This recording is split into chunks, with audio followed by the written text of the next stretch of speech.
on nous explique qu'à Rome, c'est une journée traditionnellement plutôt calme pour ce lundi de Pâques. Il s'est passé ce qui s'est passé. La nouvelle est tombée ce matin. Qu'est-ce qui va se passer justement dans les prochaines heures au Vatican et dans les prochains jours ? Alors, ce qui va se passer très concrètement, c'est que demain, normalement, les cardinaux qui sont en charge d'organiser les choses, d'abord pour les funérailles et puis pour tout ce qui va suivre, vont se réunir une première fois pour décider du calendrier. Parce que les funérailles, c'est entre 4 et 6 jours. Les 9 premiers jours, globalement, sont des jours de deuil. Et puis ensuite, il y a ce qu'on appelle des discussions, des congrégations générales, des discussions entre cardinaux qui vont essayer de dessiner, avant de parler d'un profil, les enjeux les plus importants pour l'avenir de l'Église et qui ensuite, évidemment, aboutiront à définir un homme qui relèvera ces défis. Donc ce sont des moments à la fois de recueillement, de tristesse, bien sûr. On va voir notamment les Romains, comment est-ce qu'ils vont se comporter dans les jours qui viennent, parce qu'il va y avoir forcément des veillées de prière. Il y en a déjà une ce soir sur la place Saint-Pierre. Est-ce qu'ils vont assister en masse ? Est-ce qu'ils vont venir se recueillir, prier pour le pape à la basilique Saint-Pierre ? Ce sera un premier indicateur, je dirais, parce que voilà, tout va faire signe dans cette période. Tout va être extrêmement important, analysé. Les cardinaux du monde entier vont prendre l'avion là dans les heures qui viennent pour arriver à Rome le plus rapidement possible. Et le début du conclave va intervenir après ces 9 jours de prière. Non, après, il y a 9 jours de prière. Ensuite, il y a 2 semaines de congrégation générale, ces discussions sur l'avenir de l'Église. Et ensuite seulement le conclave, proprement dit. Où là, les cardinaux rentrent dans la chapelle Sixtine, on ferme à clé, on dit tout le monde dehors, et pendant 1 jour, 2 jours, peut-être plus, on verra. Plus. Ça peut durer très longtemps. Ça peut durer très longtemps. Je crois qu'il y a un conclave en 1271 qui a duré 2 ans et 9 mois. Mais c'est pour ça d'ailleurs Et pour quel pape, Olivier Grégoire... Non, Clément IV. tu l'avais pas. Mais c'est pour ça qu'on appelle conclave, ça veut dire cum claves en latin, on ferme à clé. Parce qu'à un moment donné, les cardinaux n'arrivaient pas à se décider, donc on les a enfermés à clé en disant vous serez au pain sec et à l'eau. Alors, la légende, je ne sais pas si c'est vrai, veut qu'on ait enlevé le toit pour les aider à se décider. En tout cas, ça a duré extrêmement longtemps, plusieurs mois. Effectivement. Alors, les cinéastes ont pu produire des œuvres nous montrant un peu l'image, ce qui s'y passait, l'ambiance. Il y a un film qui s'appelle Conclave. Bien sûr. Oui, et surtout Piccoli dans les rues de Rome sur Habemus Papam. Mais il est vrai que ce qui va se passer lors des congrégations est très important. C'est lors de ces congrégations avant les conclaves que, disons, la principale liste des cardinaux dont on juge que le profil peut correspondre pour être le futur pape peuvent s'exprimer et donner leur vision d'avenir. Et donc, c'est d'ailleurs lors de ces congrégations que François avait marqué ce moment-là. Même s'il n'était pas favori. Il y a 135, il était favori au moment de l'élection de Benoît XVI, mais il n'était plus favori le coup d'après. On pensait que son tour était passé. Que son tour était passé. Et là, il y a 135 cardinaux électeurs. Beaucoup ont été nommés par François, de 80%. Donc la grande question dans ce qui va suivre, c'est quel héritage de ce qu'il a pu porter comme étant les grands chantiers de son pontificat. Est-ce qu'il y aura donc un prolongement, disons un pape qui s'inscrira en effet dans cette lignée, ou est-ce qu'au contraire, il y aura un autre profil pour une autre politique? C'est toute la question. Alors après, il y a des noms, il y a quelques noms quand même. Oui, il y a toujours des noms, mais il faut être prudent parce qu'en général, on se trompe. Donc effectivement, Bergoglio n'était pas du tout favori. Tu rentres pape et tu ressors cardinal. Donc il faudra voir comment ça va se passer. Mais je crois qu'effectivement, sur l'atmosphère générale, je pense qu'il y aura une volonté de recentrage, si on peut employer ce mot qui est impropre, mais en tout cas d'essayer après un pontificat qui a été extrêmement bouleversé, mouvementé, parce que le pape François avait cette envie de faire bouger les choses. Là, il faut un peu décanter et poser peut-être davantage, et donc choisir un candidat qui soit avec un peu de recul. Il y a une question aussi qui se pose à chaque fois, c'est la question de l'âge, parce qu'effectivement, on évoque la jeunesse, l'importance de la jeunesse dans l'Église. Je vais vous poser la question justement, Pierre-Hervé Grosjean, mon père, la question de l'âge pour le futur pape, parce que c'est vrai qu'on a souvent des candidats, et même parmi les noms qui circulent, des candidats qui sont relativement âgés quand même. Vous l'avez dit, ça va être le travail des cardinaux de réfléchir à tout ça, de parler entre eux, de discerner ce qui est bon pour l'Église. Moi, ce qui m'intéresse comme prêtre de paroisse sur le terrain, c'est d'accompagner et d'encourager les fidèles à vivre ces jours qui viennent justement avec un regard de foi. Parce qu'on peut très vite tomber dans la politique, dans les combinations, dans tout ça, et ne voir que là-dessus une sorte de campagne présidentielle.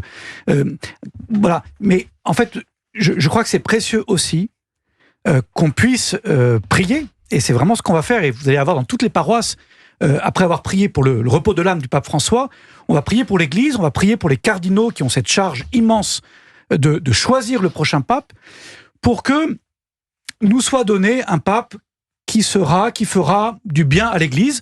Il sera forcément différent du pape François, comme le pape François était forcément différent des précédents, mais c'est cette confiance à laquelle il est précieux d'appeler les uns et les autres pour vivre cela avec la foi, voilà, avec un regard de foi. Et moi, j'étais très étonné d'ailleurs, lors de l'élection du pape François, il se trouve que j'animais un camp de ski pour des lycéens, au moment où il a été élu. Et alors, nous, avec quelques prêtres, on était en train de calculer, on ne connaissait pas lui, donc on voulait absolument trouver quel style il est, pourquoi, enfin, on était, vous voyez, dans ce genre d'inquiétude. Et les jeunes, eux, naturellement, étaient heureux. Le pape, c'est le pape. Vous voyez, il nous est donné, voilà, c'est le Père qui nous est donné, et une forme de légitimisme et de Ils s'intéressaient pas plus que ça au profil, en fait, finalement. Ils ne voulaient pas d'étiquette, Non, mais ils avaient raison. Il y a une forme de... Mais c'est pareil que Benoît XVI. Oui. On avait dit, quand Benoît XVI a été élu, les GMJ, il a tout de suite eu les Journées mondiales de la jeunesse à faire. Ça va être une catastrophe, il n'a pas le charisme de Jean-Paul II, comment on va faire, ça va être un échec. Pas du tout. Ça a été une réussite totale, parce que les jeunes l'ont adopté tel qu'il était. Et donc c'est vraiment ça l'enjeu spirituel pour nous, d'accueillir le prochain pape tel qu'il nous sera donné, comme il nous sera donné. On va prendre Louis qui est en ligne avec nous dans les Hauts-de-France. Bonjour Louis. Bonsoir. Oui, bonjour. Merci d'être avec nous en direct sur Europe 1. Oui, vous souhaitiez réagir concernant le pape François Louis? Moi, j'ai apprécié beaucoup ce pape par rapport à sa modestie. On dit le pape des pauvres et autres, et c'est tout à fait vrai. De ce point de vue-là, j'ai aucun problème. Maintenant, je trouve que par rapport à l'Église, alors c'est peut-être un peu l'Église de France, évidemment, il y a quand même des problèmes sociétaux qui sont loin d'être réglés. Alors d'abord, la crise des vocations, elle est largement évidente. Il y a quasiment plus de prêtres. Alors moi, je parle des Hauts-de-France, dans le Nord. J'étais content d'aller à la messe de Pâques qui était pleine hier, mais en regardant sur Internet et autres, je me suis rendu compte qu'il n'y avait plus de messe nulle part ailleurs. Donc ça, c'est un premier problème. Le second problème, c'est que le pape François a beaucoup parlé de la place des femmes, il a beaucoup honoré les femmes, mais il n'a rien fait. Alors, vous voyez, j'ai 72 ans, donc je ne suis pas un féministe ultra radical, mais les femmes ne peuvent même pas être diacres. Donc ça, c'est quand même un peu étonnant qu'il n'y ait eu aucune avancée là-dessus. Puis l'autre aspect que j'estime être important, je n'arrive pas à comprendre pourquoi est-ce qu'on ne leur donne pas des prêtres d'hommes mariés, enfin avec des hommes mariés. Donc et à ce moment-là, pas forcément des jeunes prêtres. Alors ça fait beaucoup de sujets, Louis. On va laisser laisser répondre déjà mon père Pierre-Hervé Grosjean. Voilà. Effectivement, c'est souvent des questions très européennes, ça. Parce que ailleurs dans le monde, en Afrique, en Asie, les séminaires sont pleins, typiquement. En fait, là où la foi est vivante, il y a des vocations. Donc l'enjeu, c'est pas de bouleverser les choses, c'est-à-dire qu'il y a un problème de foi. La vraie question, c'est aux chrétiens, ici en Europe, en France, de retrouver une foi vive, pleine, entière, heureuse, de la vivre pleinement. Et je suis certain que Dieu donnera les prêtres dont nous avons besoin. Et pourquoi ce déficit de foi, selon vous ? Parce qu'on vit une crise, une sécularisation, une crise de la foi dans cette vieille Europe qui a pensé pouvoir se passer de Dieu, et en fait on comprend maintenant qu'il faut le retrouver, qu'en fait qu'il y a une aspiration, il y a une dimension spirituelle dans l'homme qu'on ne peut pas effacer, que l'homme a soif de salut, de la vie éternelle, de la vérité, en fait on a besoin du Christ, on a besoin de Dieu, et donc la France est devenue un pays de mission, comme beaucoup de pays d'Europe, mais en même temps on voit bien une jeunesse qui est décomplexée là-dessus, qui a soif du Christ, de retrouver cette foi, et moi j'ai tellement confiance dans cette jeunesse et dans l'avenir voilà. Que la c'est chrétien, vraiment chrétien. La question de la place des femmes, elle peut se poser tout de même. Le pape François il a nommé des femmes ministres, l'équivalent de ministres, c'est-à-dire préfet des congrégations romaines. Bien sûr qu'on peut toujours progresser. Voilà. Mais, si vous voulez, il ne s'agit pas de changer la doctrine. Il s'agit de vivre davantage l'évangile. Et quand on vit l'évangile, ça porte du fruit. Allez, Aymeric, pour terminer. Oui, rapidement sur la question du célibat des prêtres. D'abord, la discussion a eu lieu, donc, et le pape François a répondu par la continuité, qu'il ne se sentait pas de changer la doctrine sur ce sujet-là. Moi, je remarque par ailleurs que c'est pas parce que les prêtres, les pasteurs protestants peuvent se marier qu'il y a moins de problèmes de vocation. Donc, ce n'est pas une solution au problème des vocations. Je crois que ça, il faut quand même le dire. Merci beaucoup Aymeric Pourbet pour ces précisions. Merci également au père Pierre-Hervé Grosjean d'avoir été avec nous. Louis, vous souhaitiez ajouter quelque chose ? Non, oui, à côté, je vais juste un tout petit peu, encore une fois, refroidir un peu. On a beaucoup parlé du fait qu'il y avait 20 000 baptêmes à l'occasion de Pâques essentiellement. Mais moi, ce matin, je lisais bêtement mon journal et je m'aperçois que en tout, il y a 200 000 baptêmes en moins en France. Ah oui. Alors, par rapport il y en a 20 000 de plus à l'occasion de Pâques, soit en réjouissons-nous, mais il y en a 200 000 de moins par ailleurs. Donc, 200 000, 20 000, ça fait quand même un facteur 10. Hein. C'est un formidable défi pour vous et moi, cher monsieur.